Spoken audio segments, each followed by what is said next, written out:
This is film curator Linnea Beyer talking about our film series at the end of the month, Wunderkinder, the directors of the new German cinema. And one of the reasons that I wanted to take a look at this film movement is that for American audiences, it is something that is often overlooked. A lot of people know about the French New Wave with directors like Chabrol and Godard, or the American New Wave with directors like Scorsese or Bogdanovich.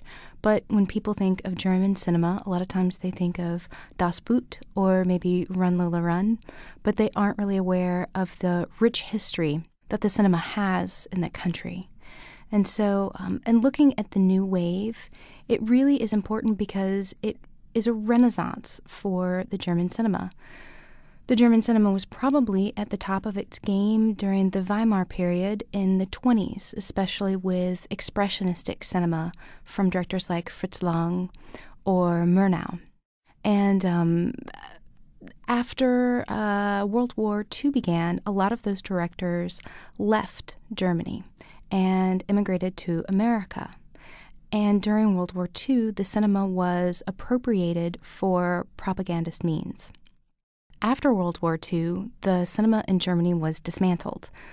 Many of the people who had worked in the film industry were Nazis, and the country was left not feeling very comfortable with the idea of films being made by Nazis. So the films that were made in the 50s were called Heimat films, homeland films, very formulaic, no real artistic merit, and were for the German population. There was almost no exporting of German films to foreign markets, and the number of films that were made per year diminished, almost exponentially.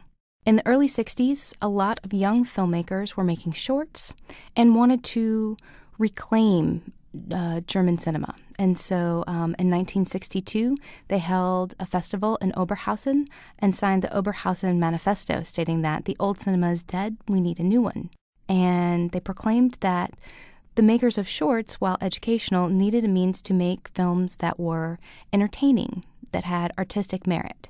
And the German government took this seriously and set up subsidies for film and for television. And a lot of filmmakers used both mediums at the time to make films that were personal, but that also became commercially successful and ultimately, and most importantly, gained international recognition. And so we have a lot of these directors at the festival.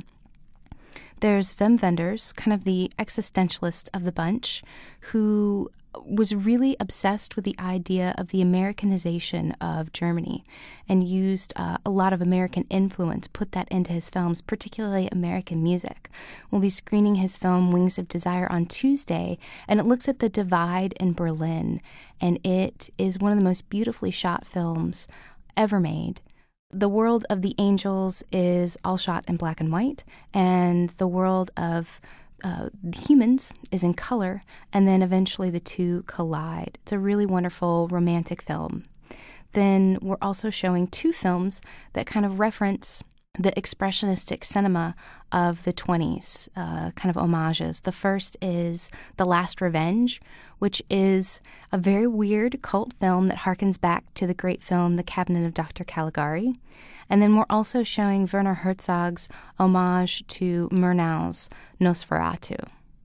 We're also showing films by Fassbinder, the most prolific filmmaker of the era. His Marriage of Maria Braun features the actress Hanna Schigula, who's known as the face of New German cinema. That'll be on Thursday. And then over the weekend, we're bringing in Volker Schlöndorff. For our German audience, it's a well-recognized name, but for Americans, maybe not as much. He is actually the first German director to have won the Academy Award for Best Foreign Picture for his film, The Tin Drum, which we'll be screening the digital director's cut of.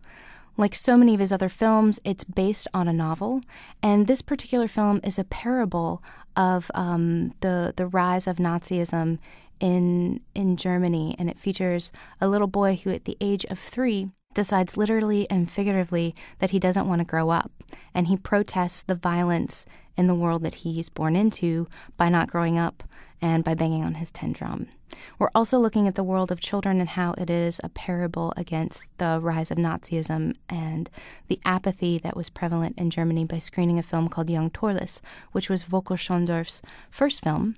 And then we'll also be looking at other movements in German history through his cinema. For instance, on Sunday we'll be screening 2 films that deal with the terrorism that was prevalent in Germany in the 70s. The first was made in 1975, and Volker shot that with his wife, Margarete von Trotta. And it's called The Lost Honor of Katrina Blum. And it looks at a young woman who has a one-night stand with a man who is a suspected terrorist. And then she is suspected of terrorism herself. And there's a huge smear campaign done by the media against her. And it's a film that is really important today, even though it was shot in the 70s, because it holds up a mirror to post-9/11 America. Now, shot later on in 2000 is The Legend of Rita. And again, it looks at the same point in time, terrorism in the 70s. It also has a female protagonist, but this woman actually is a terrorist. And after she can no longer live in Germany, she has to create different legends or different lives, lives in secret after that period in time. But when the wall falls in Berlin, all of a sudden, all of those different lives come back to haunt her.